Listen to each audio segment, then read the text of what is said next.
we already saw one more way in which we can lower bound deterministic tree complexity, and that was degree, right? We had shown that degree of a function is always a lower bound on the deterministic tree complexity of a function. That means, in general, if a function is hard to compute algebraically, that means its degree is high, then its deterministic tree complexity is also high. What we are going to see today is an extension of this degree method for quantum query complexity. This extension is called approximate degree. We will modify our degree. So you will get something like a degree prime, and that is going to be a lower bound on the quantum.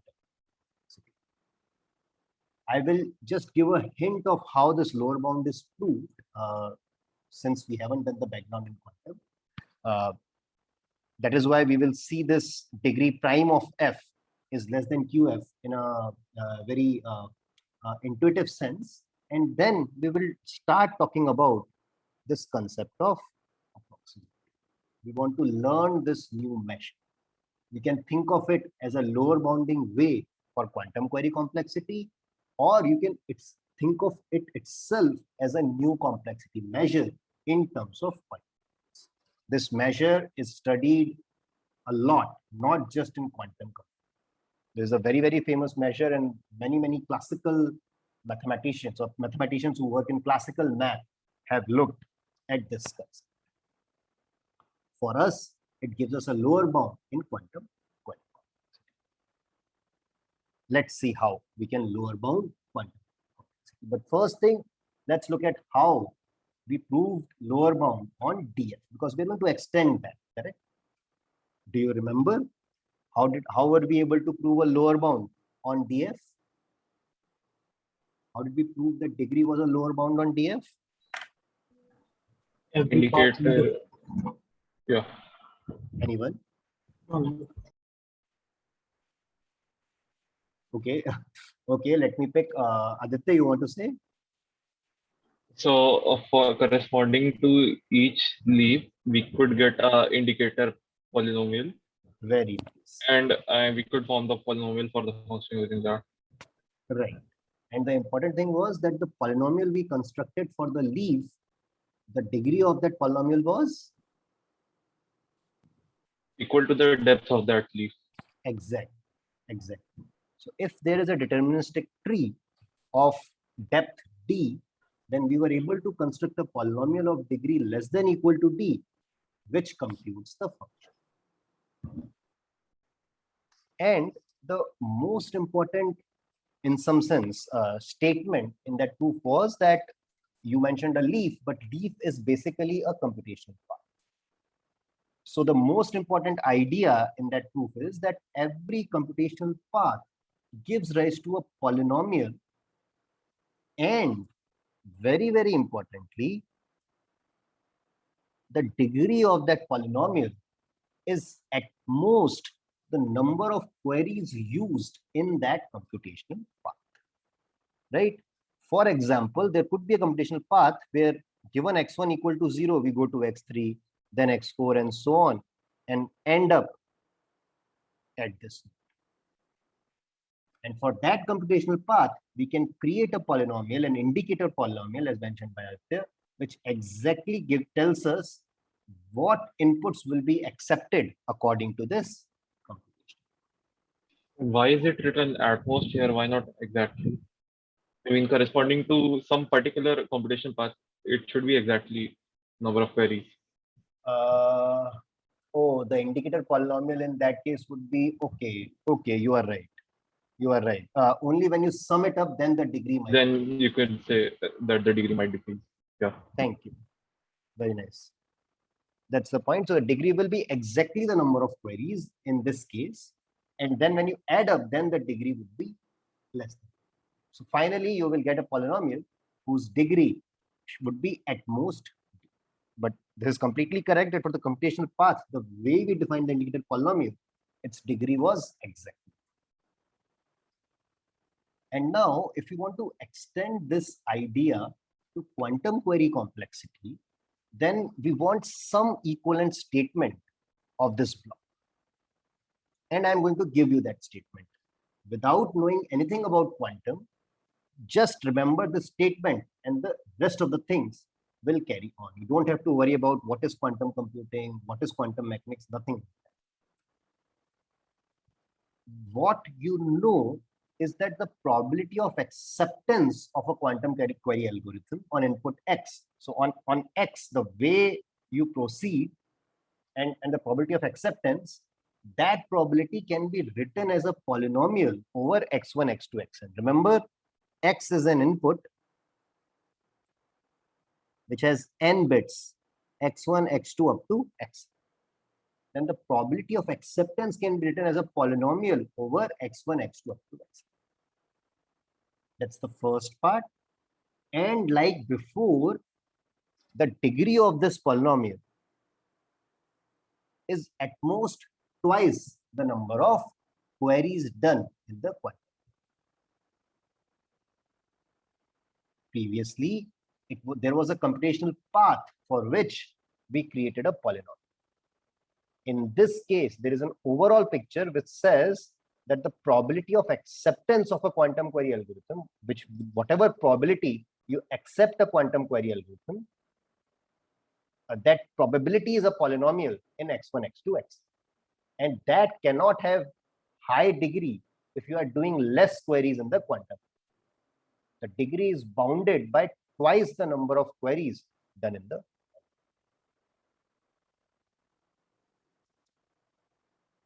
So what do you mean by acceptance of a quantum query algorithm? We have only worried about decision problems, right? So either the function value is 1 or 0, then probability of acceptance means on an input x, when will we say that fx is equal to 1?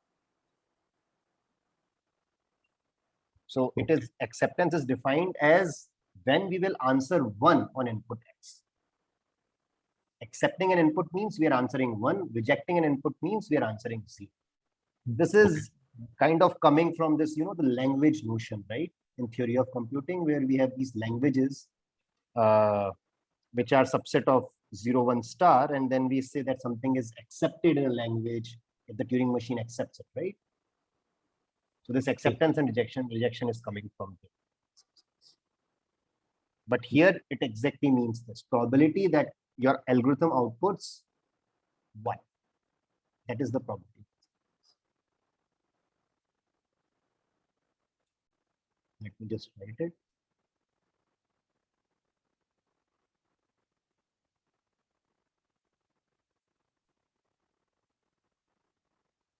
Okay. So the quantum, so here the function we are concerned about is the quantum query algorithm. So no. Given a function, there can be many quantum query algorithms. Okay. But again, once you have fixed the quantum query algorithm, it will, on every input x, it will either give you 1 or 0. According to that algorithm. With some probability. Yeah, for that algorithm. Now we have to figure out when will we say that this quantum query algorithm is good for a function or not. That we will do. That we actually know, right? The probability of acceptance should be more than probability of answering correctly should be more than 2 by 3. Yes. Right. So an algorithm, a quantum algorithm Q computes f if probability that qx is equal to fx is more than 2 by 3. 2 by 3, right? And what is this probability over? Inherent probability. Yeah. So inherent probability of the quantum. Yeah. Right. Is there a question here? So here you've written probability that the algorithm outputs 1. Shouldn't it be fx for that input? No. Instead of 1. No. It's see, at this point we are not even talking about f. In this block, there is no mention of f. Okay. Right. So obviously, Okay. Acceptance, kind of that language acceptance thing you said. it's not the Yeah, like same, that. right? It's not the same. So Yeah, when your not. fx is equal to 0, then probability of acceptance is the probability of answering incorrect, right? Yeah. If fx is equal to 0, then probability of acceptance is error, Yeah. right? But so why are we talking about probability of acceptance? Is because don't Okay. think of the f. When you have created an algorithm, the algorithm is exist even if we have no f in mind. A quantum algorithm will, Yes. on every x, it will output 1 with certain probability and 0 with certain. Yes. So 1 will be a polynomial, probability of 1 will be a polynomial, probability of 0 will be a polynomial. Probability of qx equal to fx is not going to be a polynomial. It is kind of two polynomials. When fx is equal to 1, there will be a different polynomial. When fx is equal to 0, it is going to be a different polynomial. Yeah. Got it. Yeah. So this block is independent of f. That's how you should think of it. It is not talking about any function. And we will come to why it should talk. It should obviously talk about f. So that we will do, right? Similarly, think of this statement, right? This has nothing to do with f. When I say that every computational path gives rise to a polynomial with degree exactly the number of queries, that polynomial just outputs the inputs which will take this computation. Correct? Yes. I don't have to talk about function value actually. Mhm. I can be precise and I can say that this polynomial will answer 1 on all the inputs which take this computation. Okay.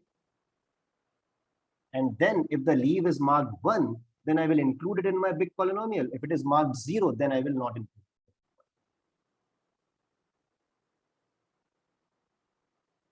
it. Right? That is how it will depend on.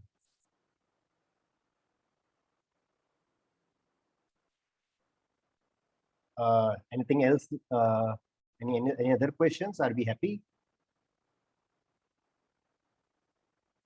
Okay. I would assume we are happy, right? So now what do we need? As mentioned, if fx is equal to 0, that means, so assume that Q, my algorithm, computes f in the randomized sense, right? That means probability that qx is equal to fx is more than equal to, right? Then if fx is equal to 0, then probability of acceptance should be less than 1 by. And if fx is equal to 1, that means I should be accepting my input. That means my probability of acceptance should be more than 2 by. Are we fine with this?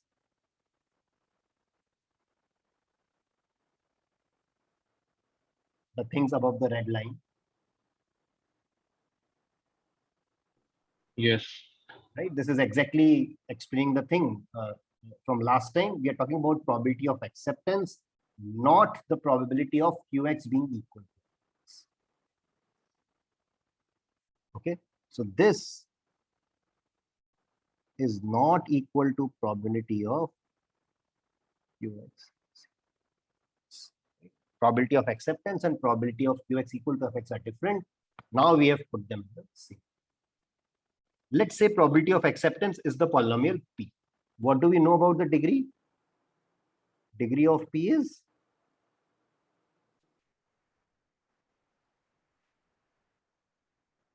At most twice the number of queries. number of queries. Okay. It is written at the bottom, so you don't have to. Oh. Yes, right? So I've made your job easier. Okay. Now, if px is the probability of acceptance on x, then you notice from the statement above that p of x is very, very close to x. In particular, I can say that this holds for all x.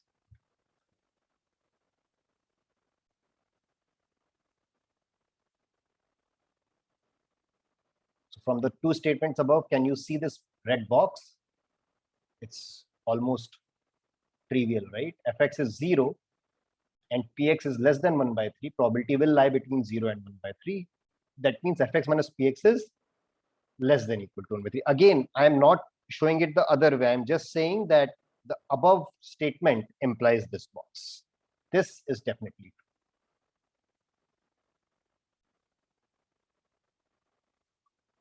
And once we know this, now we can define a new measure of degree. What is this red box saying? This is saying that P is approximating F very well, right?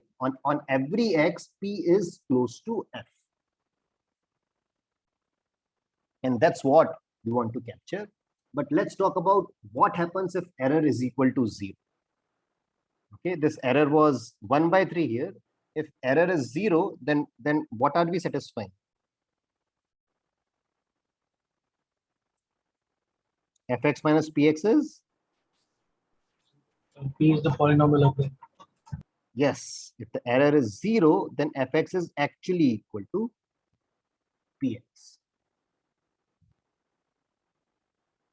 Right? And Fx is equal to Px means P represents F. This tells us that if my quantum algorithm exactly calculates F without any error, right? If it is always giving me the correct F of X. So if probability Qx is equal to Fx is 1, then what do I know about number of queries of Q? That will be equal to degree by 2. Degree of F by 2. Right, it should be at least half of the degree of F. At least half of degree. Right? So this is. You wrote less than equal to, it should be greater than equal to. Oh, yeah, sir. Number of queries should be more than half it. This is exactly, in some sense, some deterministic algorithms counterpart, right, in the quantum. But obviously, in the quantum case, we are not interested in error 0. We are interested in non-zero error. So let's see what happens in the case of non-zero error. For that case, we will define approximating polynomial. And how should I define approximating polynomial? When will I say that F and P are P approximates F well? According to you, what should be a good approximation?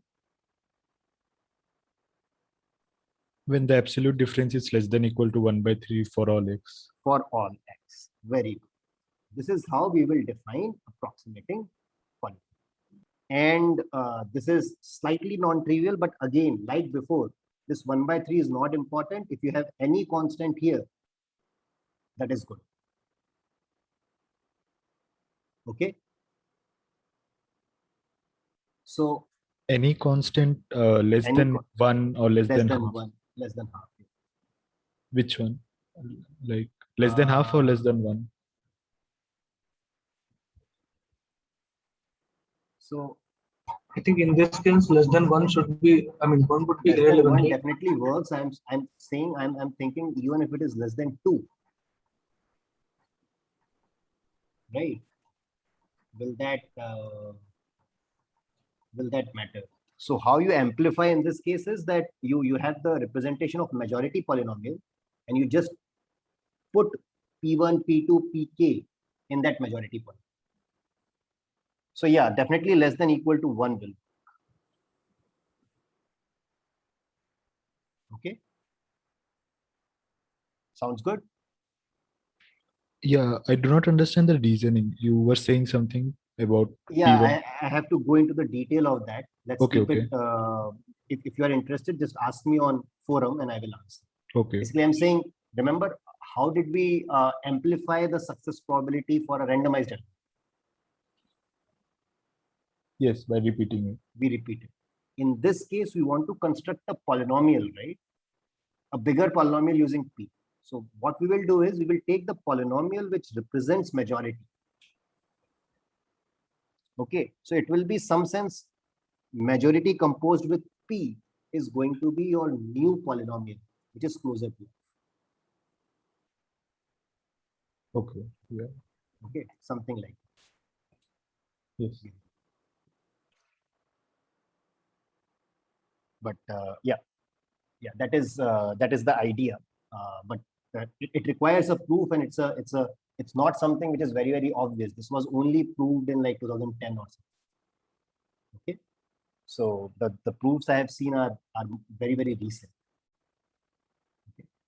Another thing I wanted to emphasize was that in math, many more notions of approximation are studied. For example, one of the very different but a natural notion of approximation is that fx is equal to px for most of the x's, for high fraction of x's. Then also we can say that f approximates p, p approximates f. Alternate definition, which we will never use. Okay, so which is that for high fraction of x's, fx is equal. Okay, so in this case also, this is also in some circles known as approximating polynomials, and then their degrees are studied, but that will not be true for us. Our notion of approximation is this, and it is directly coming from the statements. Now, if this is the notion of approximating polynomial, what should be the definition of approximating degree?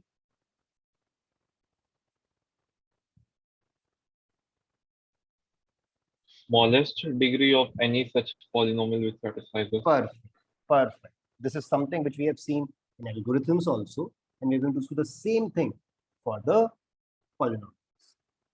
Given a Boolean function, its approximate degree is the best possible degree of the polynomial which approximates f. And when I say best, I obviously mean the minimum.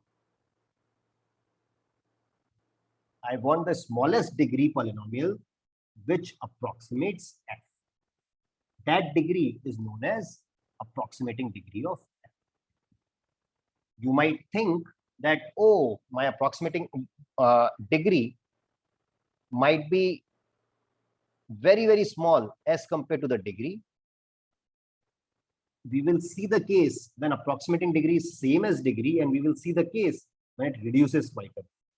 What I'm trying to say is that it's a non-trivial measure. It can exhibit many different facets. So it's a complicated thing. It's not like approximate degree is just 2 times degree of. These two can differ a lot. They can be same. We will see both examples. Okay, but is the definition of approximate degree clear?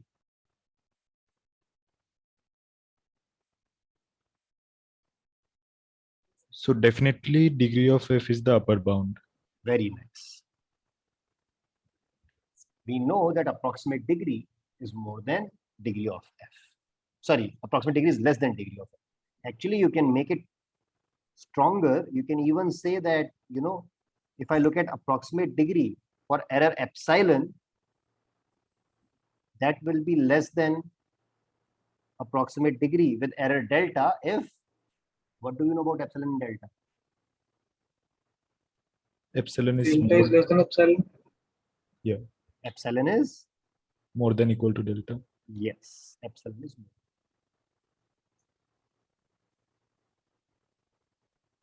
We are all on the same page. This approximate degree, we are getting the hang of approximate degree. I can move forward. Okay.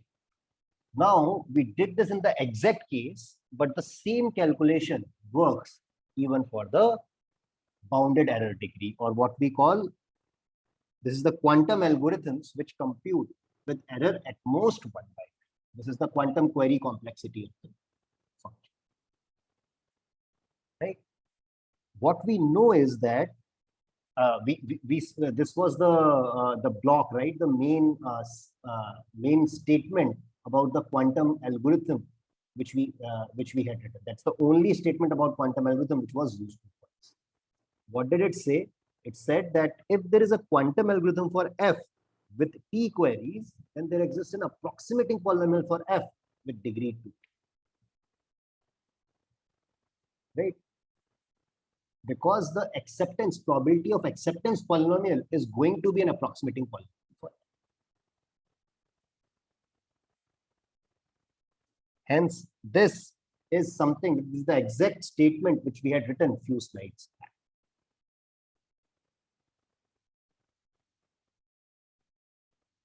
Right? Approximating polynomial is the probability of acceptance polynomial.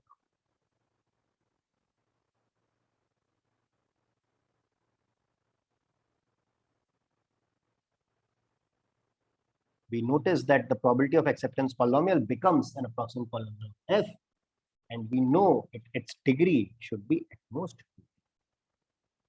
If I just want to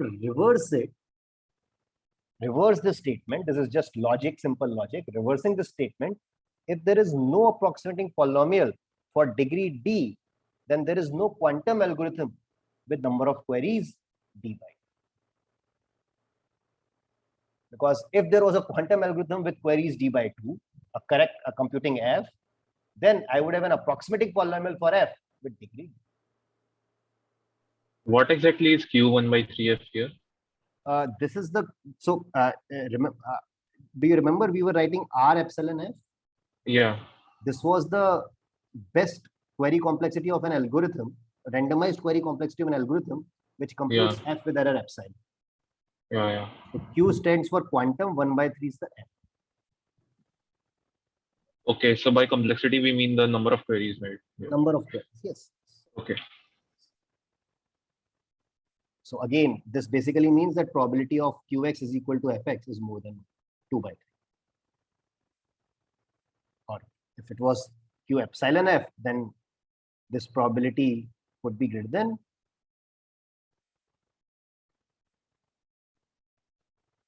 what it will be greater than Q epsilon for Q epsilon f.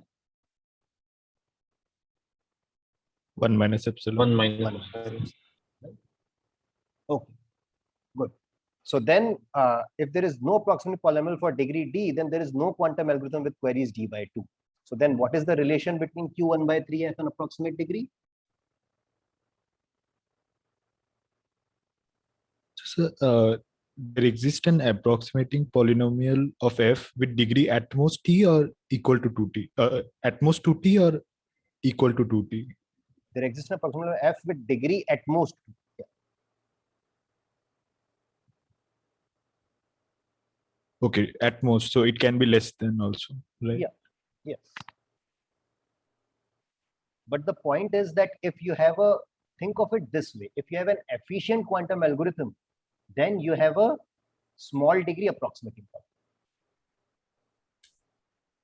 Yes. Right.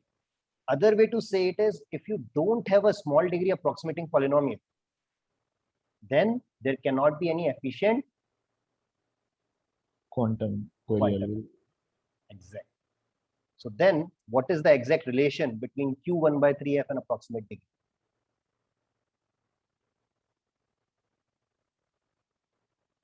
You derive that relation for the exact case. Q1 by 3f is greater than equal to half of approximate degree. Yes.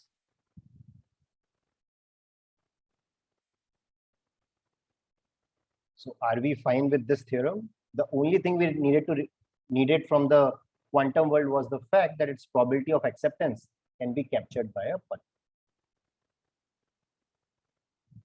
Once we had that, we get this theorem.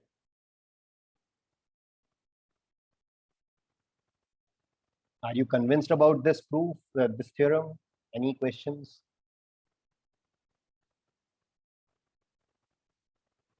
Do I need to explain anything again?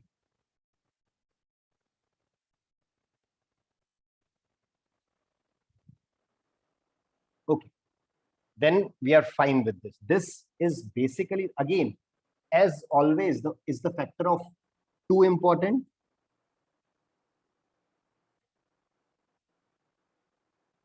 Yes. Not really, right? We are only talking about asymptotic complexity. right? So In the relation, it is important. yeah, in the relation it is right. You're right. Relation it is important, but in terms of remembering this, we would just say that, oh, if the approximate degree is omega n, then my q1 by 3f is also going to be omega, right? If it is root n, if approximate degree is root n, then my q1 by 3f has to be more than, it cannot be less than, asymptotic, right? All these are asymptotic. And also, we also mentioned that this 1 by 3 also is not important. I can change it to any epsilon. Okay. But all this was done so that we have a tool, mathematical tool, to lower bound quantum query. And now, without knowing anything about quantum, you can start proving things, start proving lower bound about the quantum query. That's the beauty of this. Let me just say it clearly, and I hope you agree that without knowing anything about quantum,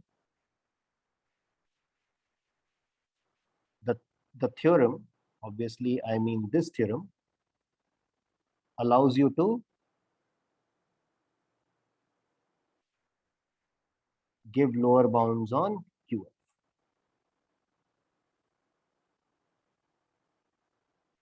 Okay, when I say QF, I mean Q with some constant here. Constant. Okay.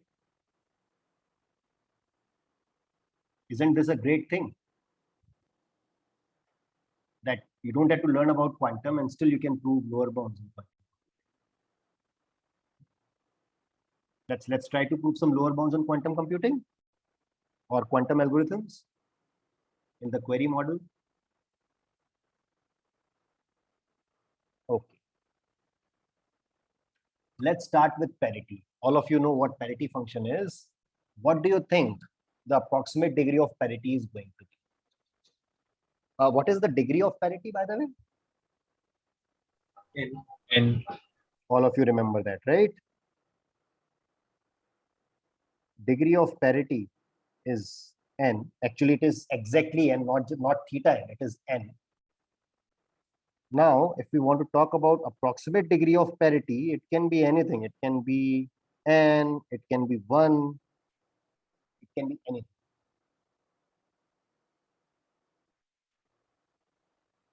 What is your guess?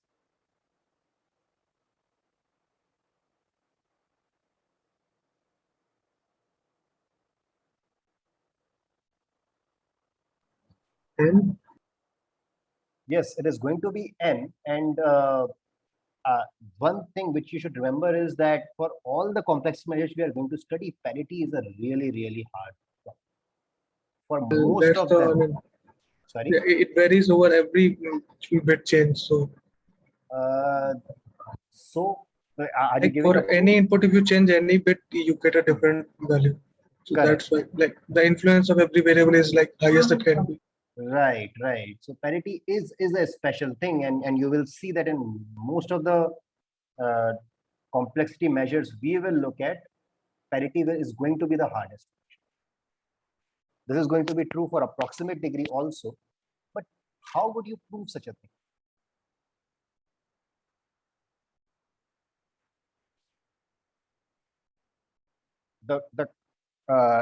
The conclusion we want to derive is very clear. What is the conclusion?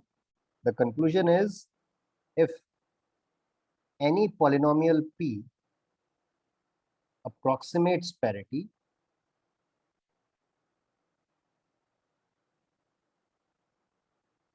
then degree of p is omega n, or let's say n minus 1. This seems not easy, right? We have Yeah. to take any polynomial, right? This is generally the problem with lower bounds. That you have to show that for whatever you do, you can't do something. Instead of just coming up with an algorithm, instead of just coming up with a polynomial, in this case, you have to show that none of the strategy will succeed.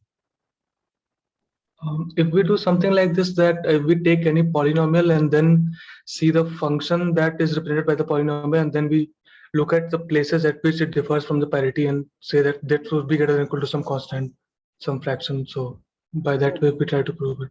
No, but in this case, the approximation is very clear, right? That it can never, it never needs to have some function value, right? It can always be 2 by 3 and 1 by 3, Yes. right? So it might not agree with any function anyway. Still, it might be an approximating polynomial for that. Right. So for deterministic thing, saying that no algorithm works, we devised an adversary strategy. But polynomials are nicer. Do you know of any ways in which you can say that some polynomial has high degree? Number of roots. Fourier Very coefficient. nice. Yes, that's true. The number of roots. But what happens in this case? This is not a univariate polynomial, right? Yeah, this is a multivariate. This is a multivariate polynomial, px1 to xn. But if you think about it, and if you think about the assignment question, which we did before, then this multivariate polynomial can be converted into a Univariate polynomial. univariate polynomial. Univariate if it is symmetric. And So, parity is symmetric. no, so parity is symmetric. The polynomial might not. The parity is symmetric. We all agree. Yeah. But the polynomial which approximates parity need not be symmetric. Yeah, that need not be symmetric, but a polynomial which is okay. But we will apply the same technique as before. Right? What we are going to do is let P be a polynomial which approximates F.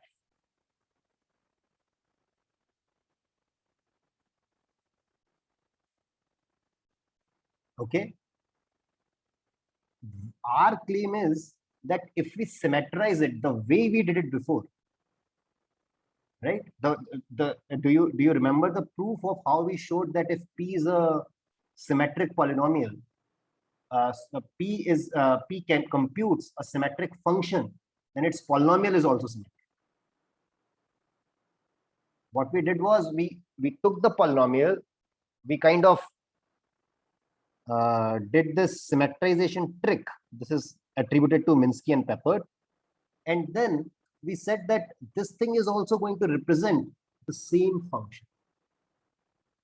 This was the thing done to prove that P, if P was symmetric, then the polynomial representing P was also symmetric. Now P is not a symmetric polynomial, but let's see, this P sim is going to be something different. Now in this case, P sim is not going to be same as P. But still, if P approximated F, then P sim also approximates F. Correct? Because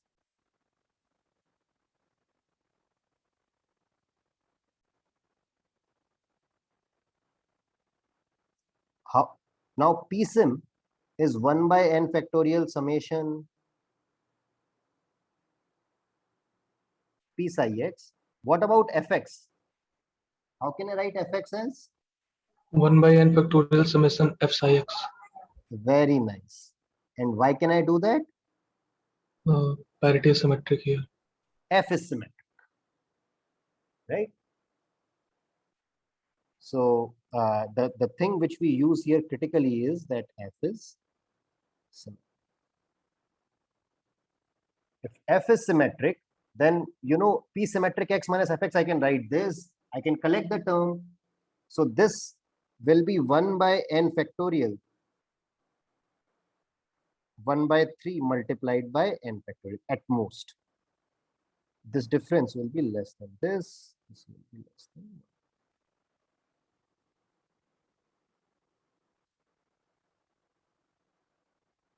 Are we okay with this calculation? Do I need to do it cleanly or you are happy?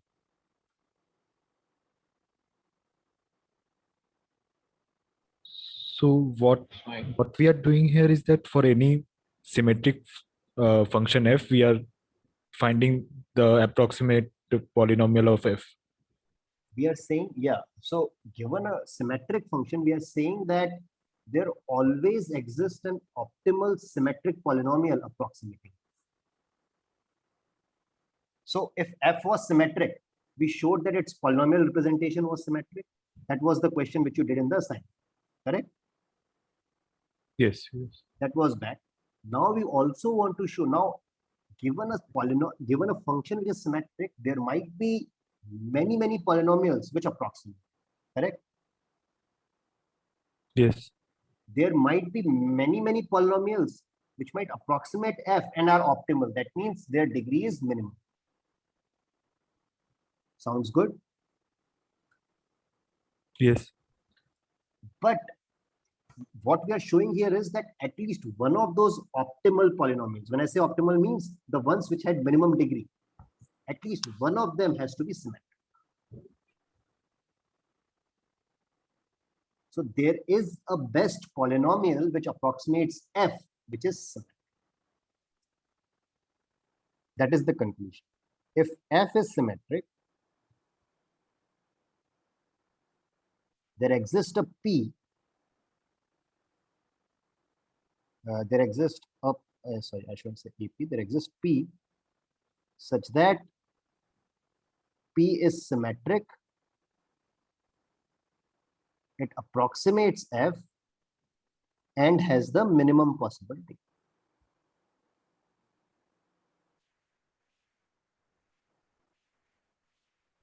And once we have a symmetric polynomial, then we can convert it into,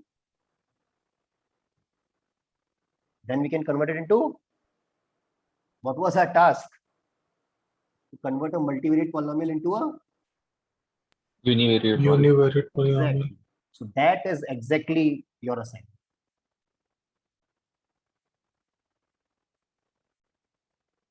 Right? If you have a multivariate polynomial which is symmetric, which gives you the same value at same Hamming weight, then there exists a univariate polynomial which is going to agree with the value of the function.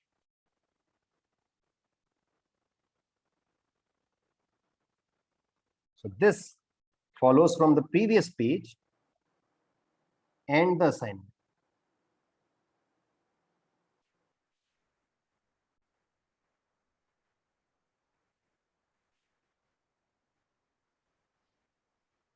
It was slightly technical, but you have to remember that a polynomial which approximates f by definition need not be symmetric. First, we show that there is a good polynomial. Good means in the sense of degree. It has minimum possible degree and still approximates f and is symmetric. Once we know that there is a good symmetric polynomial which approximates f, we just make it unique. A symmetric polynomial can always be made univariate without losing the value of the polynomial. So you have a polynomial p which approximates f, you convert it into p sim, which is a multivariate polynomial, but still approximates f, and then you convert it into a univariate polynomial p, which approximates f. This is assignment. This was previous. So this at most was exactly equal, right? There, that the Fourier coefficients were like the highest degree Fourier coefficients were same, I mean non-zero in both the case for Yes. the approximate polynomial plus Yeah. So the the univariate one. way we have done this here, this 1 by n factorial summation psi, that will only show at most, but actually if you go through the correct Okay. way, it will actually be x. Yes. But I'm writing at most because from here it seems like p symmetric could be lower than the degree, right? And Yes. No, but- we can say it this way: if there is a p symmetric, that is also a p, right? So Right. the optimal values have to be same. right. Yeah. So and if in the assignment you agree with exact, then I can say of degree. Right? Because there you converted like every monomial into monomial, right? So the degree mapping remains the same. Correct? But for our case, at most D is sufficient, but you are right. We can say exact D also. Right? So if approximate degree of parity is D, then there exists a polynomial of degree at most D such that, or degree exactly D, which does this. At most D is just a weaker statement, right? So still this will remain true, but yeah, we can say exactly D. But this is okay. This is saying that we have an approximating polynomial in the univariate. Right? Parity is a symmetric function, so I can just think of it as a function on Hamming weights instead of the inputs itself. And then parity is a univariate function, right? Parity of 0 is 0, parity of 1 is 1, and so on. So parity of k is 0 if k is even, and 1 if k is odd, right?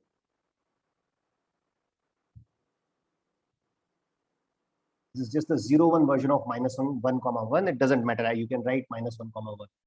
But this is the parity function. We can think, since it's symmetric, we can think of it as a function on Hamming weights, and then we know that there is a polynomial which approximates parity. We want to show that if there is a univariate polynomial which does this, such that P of W minus parity of W is less than 1 by 3, then the degree of capital P should be high. This is what I want to show. Do you want to try this, or should I give you the solution? So let me show you the picture, and then you can figure out this. Right? This, I am mapping my polynomial P. I know that at 0, it should be between 0 and 1 by 3. Then at 1, see, between 0, it should lie here. At 1, it should lie. Oh, sorry. This has been slightly shifted. Let me just make it correct.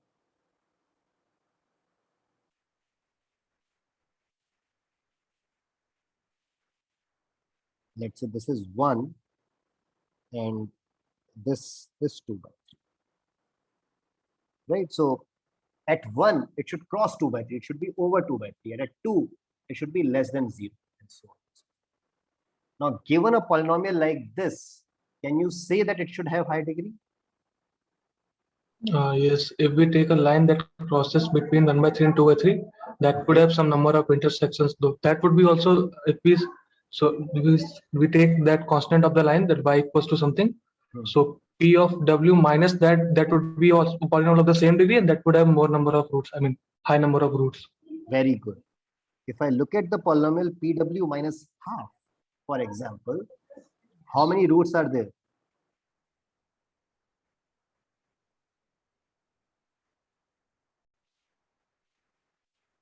Look at the picture, right? It has at least n minus 1 roots.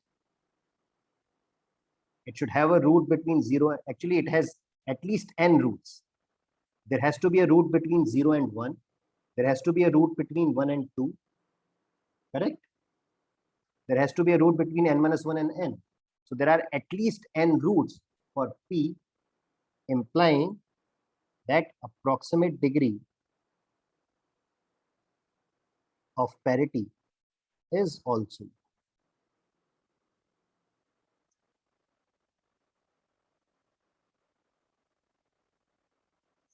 Questions about this?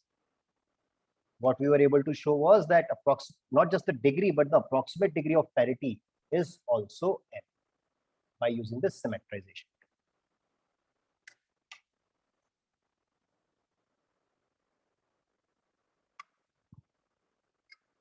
Did it go too quickly? Questions?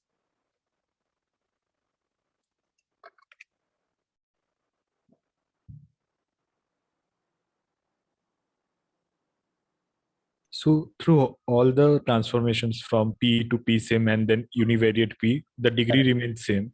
Degree actually remains same. Yes. Okay.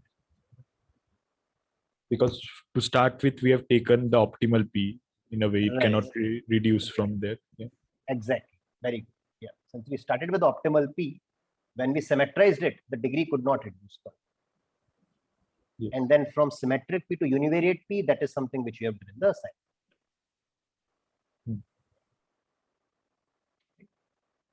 So yes, so if there is a approximating polynomial of degree D, then there is a univariate polynomial which approximates well and has degree less than.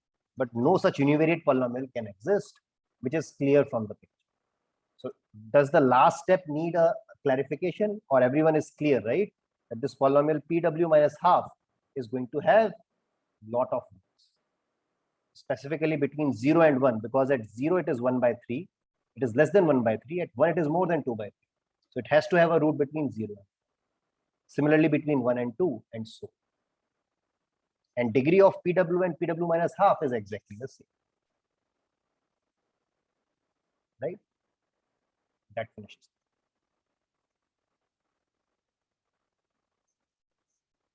Now you might think that, oh, this is not a big relaxation. It seems like approximate degree of parity could be always be same as degree. Now we will show you that this is not.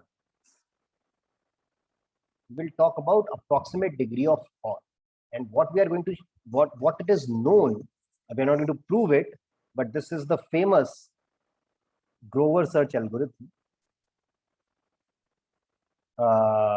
which shows that there is a quantum algorithm for OR with order of square root n. You remember degree of OR? What was the degree of OR? N. N, right? Now quantum has given us an algorithm which shows that QF is order of root n. Q 1 by 3 if you want to be precise. What does this imply about approximate degree of F?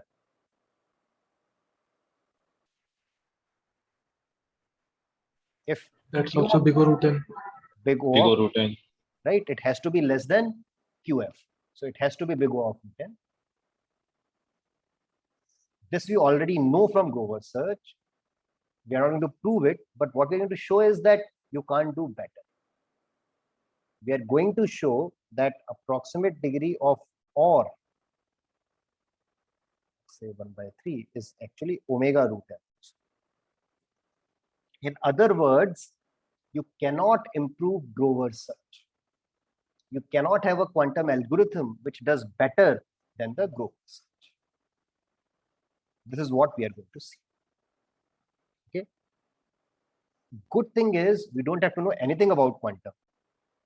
What we know is that there exists a polynomial P such that, suppose contradiction, if you want to prove that degree of, this is quickly, we want to prove this and then assume contradiction, then there should be an approximating polynomial for OR such that degree of P is small o of root n. Correct? Smaller than root n. And then we have to derive a contradiction. Are we fine? Yes. This is what we want to do. And first trick would be, what will we do first? OR is also a Symmetric. correct. So let's write it in the univariate world. Exactly same technique. First convert to PSIM to univariate polynomial. Then we know that there exists a polynomial which agrees with OR at every Hamming root. This is Hamming root.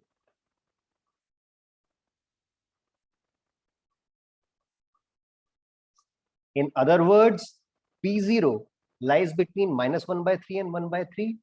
Every other P at the integer points lies between 2 by 3 and 4 by 3. And given this, we want to show that degree of P is more than some constant times. if there is a polynomial P, capital P, for which P0 is between -1/3 and 1/3, everywhere else it is between 2/3 and 4/3, then its degree should be at least omega root n.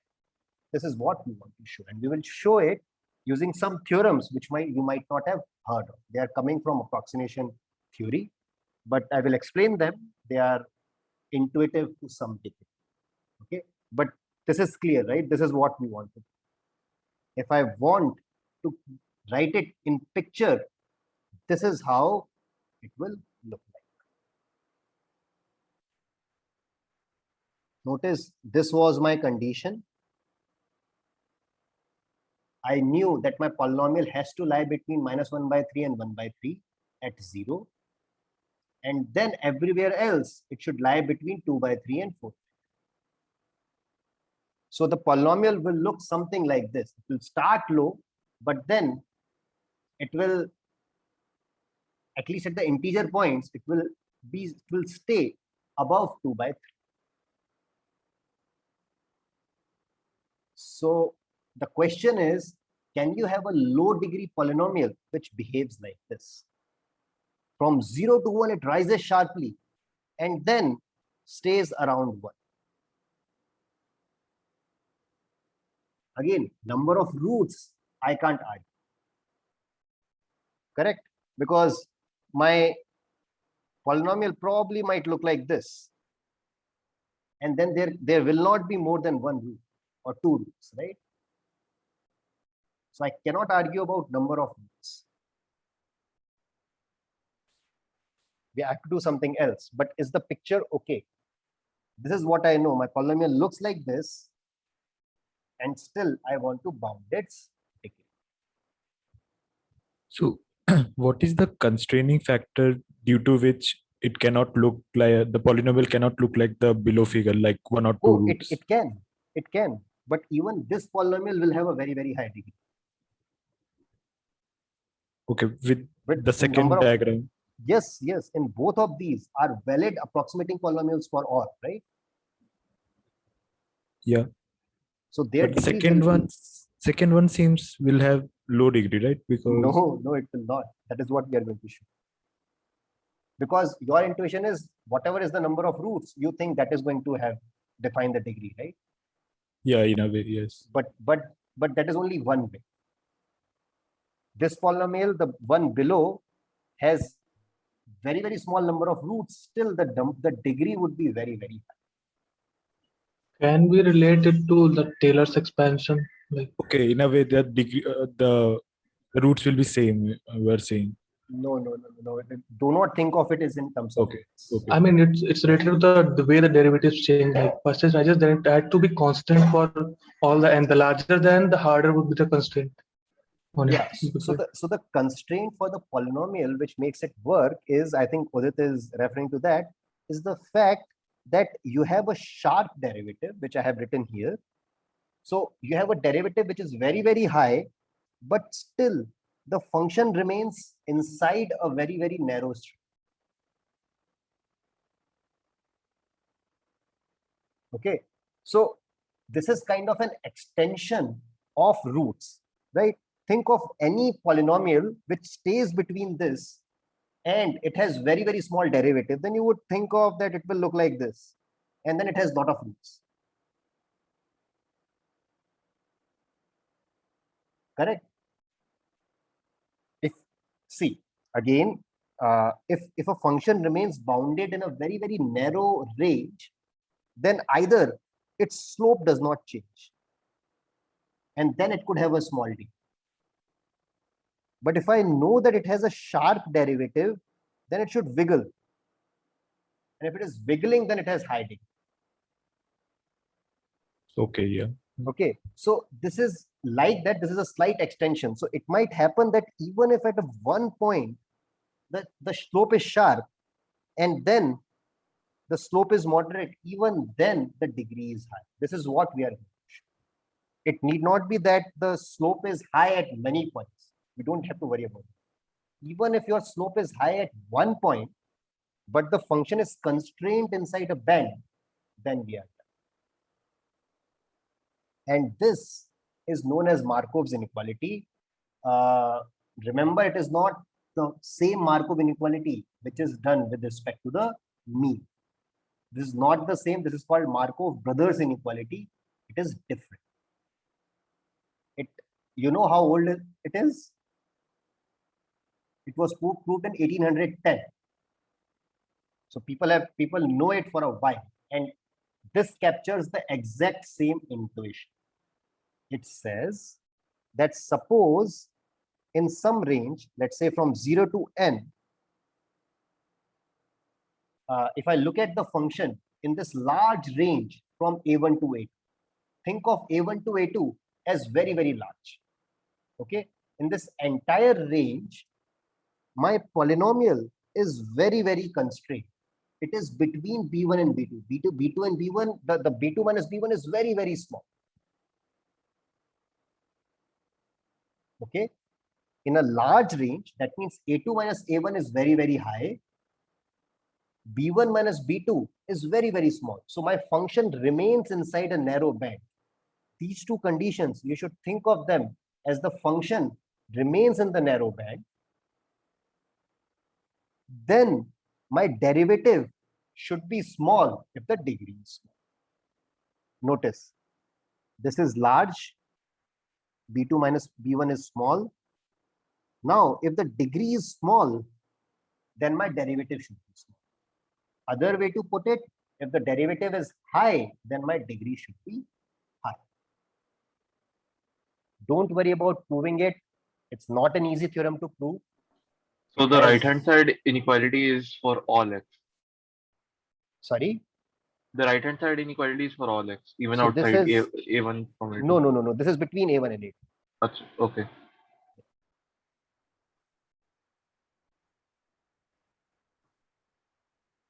So between a1 and a2, the derivative has to be small. If the degree is small. Other way to say it, if your function is narrowly constrained in a band and the derivative is high at even one point, then the degree has to be high. Don't worry about the proof of this, but do you understand the statement?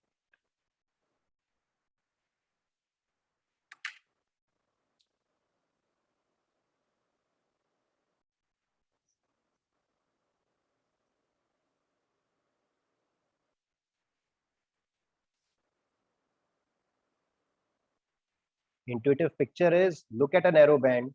If my function rises sharply or decreases sharply at any point, then its degree should be high.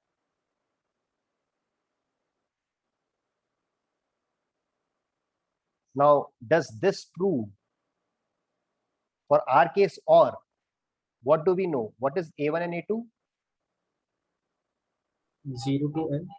So 0 and n. What about b1 and b2? Minus 1 by 3 and 4 by 3. This is again a constant, right? Yeah. So I can ignore it. Now my p prime x will be constant between 0 and 1. At some place, my derivative would be 1 or constant, let's say half or something.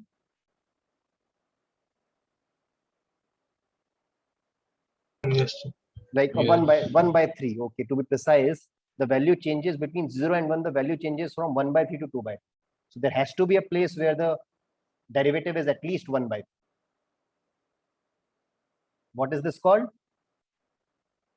I mean, Lagrange or Rolle's theorem. Mean value theorem. Mean values for continuous functions having the value.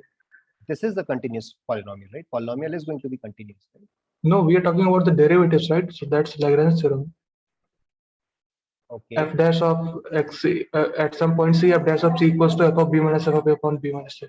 Right. This is called Lagrange's theorem. Yes. Okay. So, but yeah, one of the analytical theorems which we studied.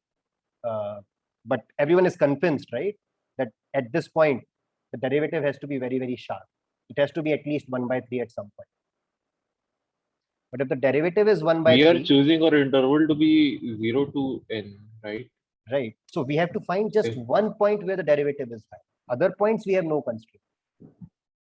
Okay, but then the B1 to B2 range, it would just be 0 to 1, wouldn't it?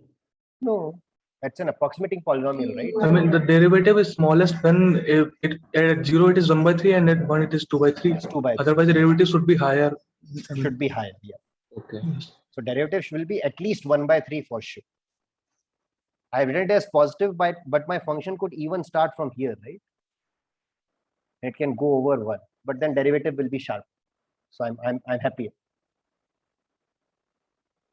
The point is, there is a point where derivative is at least constant. Given that a2 minus a1 is n, that means d has to be at least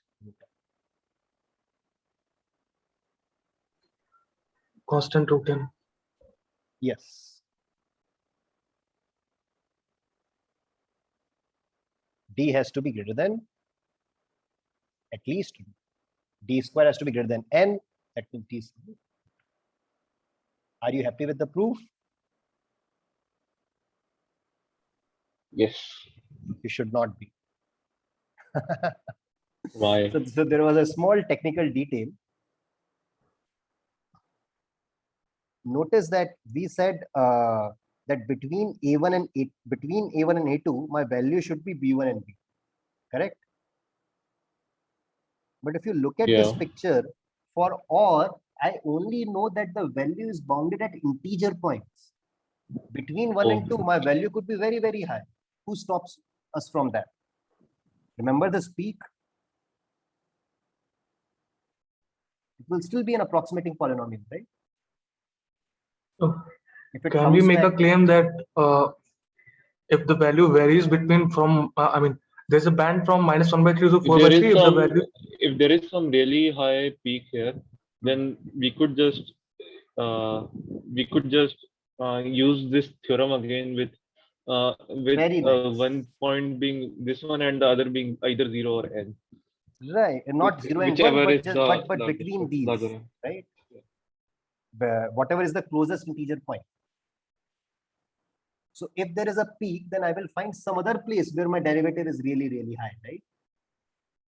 So I can apply Markov's inequality at this peak as your intuition was, correct? And this is what I'm going to do. This is called, yeah, so this is what I wanted to say. We only knew that approximate polynomial for OR was bounded at integer values. But that is sufficient, because what LH and Zeller proved is that, so now notice that here my function value is bounded just over integer, not over the entire domain. Okay, so I'm not saying that P of X is less than B1, B2. I'm saying P of I, where I is at only at integer places, my value is bounded. And there is a value, there is a place where the derivative is high, then degree of P is also. I will get to the proof, but notice a small difference between this and Markov's inequality.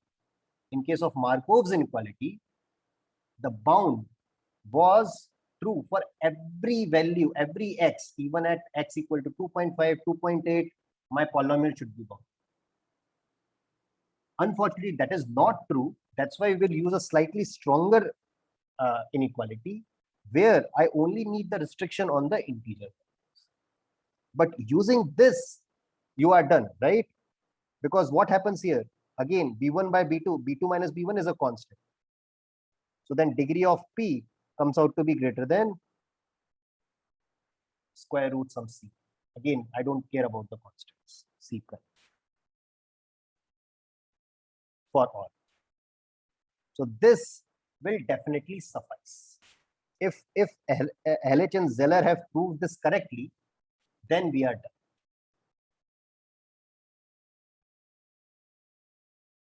The only point is to derive LH and Zeller using Markov's inequality. Right? So this LH and Zeller implies what we wanted to.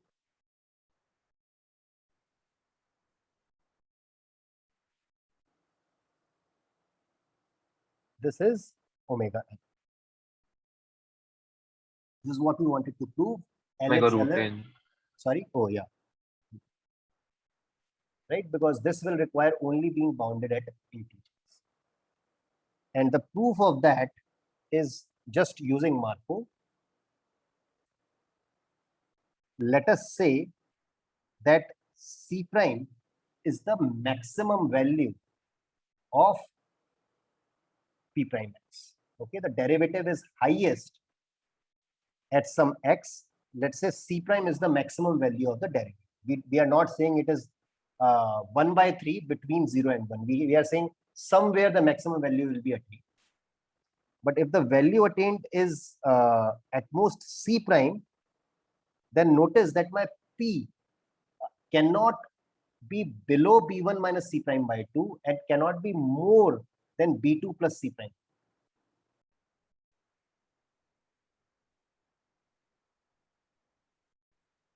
Okay, remember between integers, in between integers, I have to come between B1 and B2.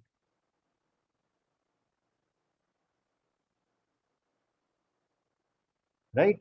So in the integer points, this is 0, this is 1. In between, I have to come under this band.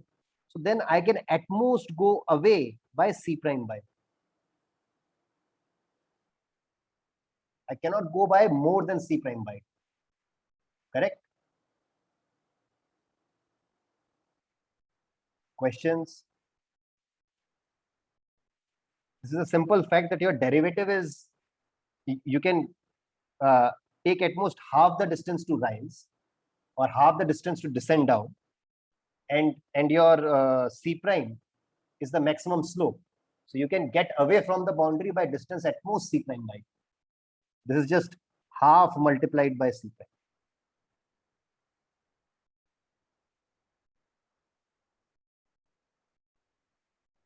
Okay. And now your band is slightly increased. Instead of B1 minus B2, it becomes B1 minus C prime by 2 and B2 plus C prime. And then applying Markov, you straightforward, you get your LH answer. This is Markov. This implies LH and Zeller, which implies that approximate degree of OR is omega.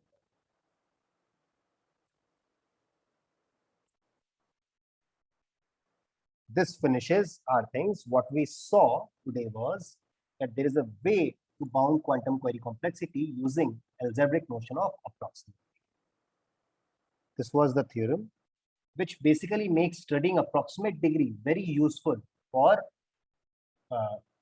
people working in Boolean functions, quantum query complexity, and one way to study approximate degree is using symmetrization. We saw for parity, the approximate degree, actually I could say that this is n, and for OR,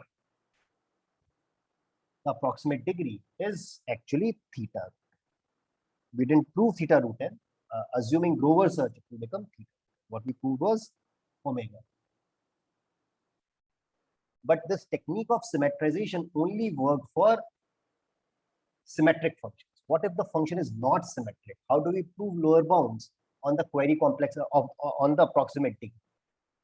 This is something which we are not going to do. This method is called the dual witness method, and Dhwanit is doing a project where he will talk about this dual witness. This is a method by which we can prove lower bounds on approximate degree of non-symmetric functions. This finishes what I wanted to say, and the floor is open for questions.